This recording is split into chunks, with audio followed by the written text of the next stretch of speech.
విధంగా అనేక విషయాల్లో ఇద్దరం కలిసి మేము ముందుకు పోయాం. రాజశేఖర రెడ్డి గారు ఎప్పుడు కూడా ఏదైనా అనుకుంటే నిర్మోహమాటంగా చెప్పే మనస్తత్వం ఉండే వ్యక్తి, ఎవరికి భయపడే వ్యక్తి కాదు. ఆ విధంగా ఆయన అనుకున్న పనులు చేయడమే కాకుండా అనుకున్నది సాధించే వరకు నిరంతరం పోరాడే వ్యక్తి రాజశేఖర రెడ్డి గారు. ఈరోజు ఆయన ఎన్నో కార్యక్రమాలు రాష్ట్రంలో చేపట్టారు.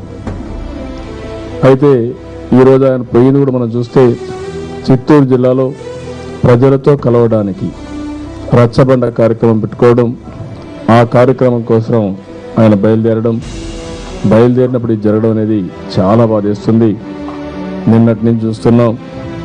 రాత్రంతా కూడా మేమందరం కూడా ఆశించాం ఆయన తిరిగి వస్తారని చెప్పి ఆశ ఉండేది. అలాంటి ఒక మంచి నాయకుడిని కోల్పోవడం మన రాష్ట్రానికి చాలా నష్టం.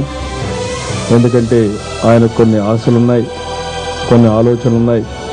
ఈ రాష్ట్రంలో ఏ విధంగా చేస్తే రాష్ట్రం బాగుపడుతుందో అవన్నీ ఆలోచిస్తూ ముందుకు పోయారు. మేము రాజకీయాల్లో నేను డిఫర్ అయినా, వ్యక్తిగతంగా మేమిద్దరం అయితే ఎప్పుడు కూడా ఒక మంచి మిత్రులుగా మేమున్నాం.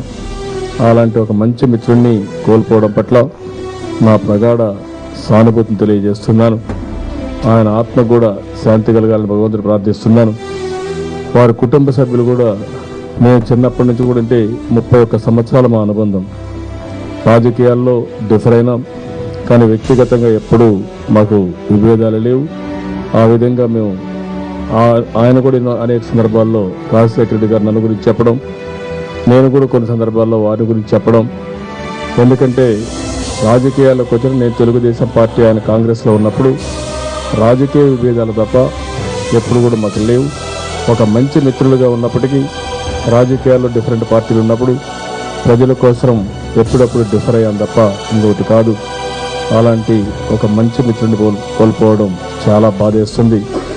ఇది నాకు వ్యక్తిగతంగా కూడా చాలా నష్టం. ఎందుకంటే అలాంటి ఇది పాత రోజులు ఇప్పుడు కూడా నాకు జ్ఞాపకం వస్తున్నాయి.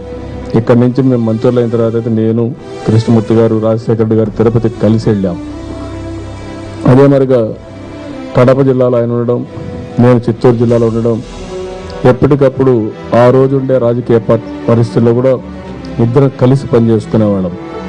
ఆ విధంగా పనిచేసి ఒక యంగ్స్టర్స్గా రావడం, ఆయన నేను కలిసి ఎక్కడికక్కడ అంటే మీరు కాంగ్రెస్లో ఉన్నప్పుడు ఢిల్లీకి పోవాలన్నా, హైకమాండ్ దగ్గరికి పోవాలన్నా ఆ విధంగా చాలా విషయాల్లో కలిసి పనిచేసాం, కలిసి ముందుకు పోయాం.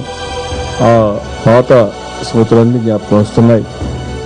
తర్వాత మేము తెలుగుదేశంలోకి వచ్చిన తర్వాత రాజకీయంగా విభేదించాం.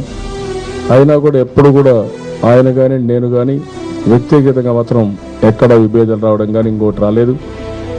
అలాంటి ఒక మంచి నాయకుడిని కోల్పోయిన దాని పట్ల నా ప్రగాఢ సానుభూతిని తెలియజేస్తున్నాను. ఈరోజు రాజశేఖర రెడ్డి గారి మరణం చూస్తే రాష్ట్రానికి తీరని నష్టం. ఎందుకంటే ప్రజలందరూ కూడా చాలా ఎక్స్పెక్ట్ చేశారు, అనేక కార్యక్రమాలు చేస్తూ ముందుకు పోయారు. ఈరోజు ప్రజలందరికీ కూడా ఆయన మీద ఒక ఆశ పెట్టుకుని ఎన్నో కార్యక్రమాలు చేస్తారనే సందర్భంలో ఆయన కూడా ఈ కార్యక్రమాలు చేయాలి అనే పట్టుదలతో ఒక నూతనమైన కార్యక్రమం, ఆయన రెండోసారి గెలిచిన తర్వాత రచ్చబండని కార్యక్రమాన్ని తీసుకొని ప్రజలతో మమేకం కావాలని చెప్పి ముందుకు పోయారు. పల్లె ప్రాంతాలు ఎక్కువ తిరగాలనే ఉద్దేశంతో ముందుకు పోవడం జరిగింది. అలాంటి సందర్భంలో జరగడం చాలా శోచనీయం. ఈరోజు ఆయన అభిమానులకు కానీ, అదే మరి కుటుంబ సభ్యులకి, అదే కాకుండా ప్రజలకు అందరికీ కూడా నా ప్రగాఢ సానుభూతిని తెలియజేసుకుంటూ, వారి కుటుంబ సభ్యులకు కూడా ఇది చాలా తీరని నష్టం, కాంగ్రెస్ పార్టీకి కూడా చాలా తీరని నష్టం. ఆ విధంగా పార్టీకి, ఆయన శ్రేయోభిలాషులకు అందరికీ కూడా నా ప్రగాఢ సానుభూతి తెలియజేస్తున్నాను. కుటుంబ సభ్యులకైతే వ్యక్తిగతంగా ఎవరు జగన్ ఉన్నారు, నిన్న కూడా నేను మాట్లాడాను. నేను ఆయన మిస్సెస్ లేరు, ఇప్పుడు వారిని కూడా కలుస్తున్నాను. అదే మాదిరిగా మా నాయకులందరం కూడా చాలా బాధపడుతున్నాం. నిన్నటి నుంచి మేమందరం కూడా చాలాసార్లు కూర్చున్నప్పుడు చాలా బాధపడ్డాం. ఆయన ఏదో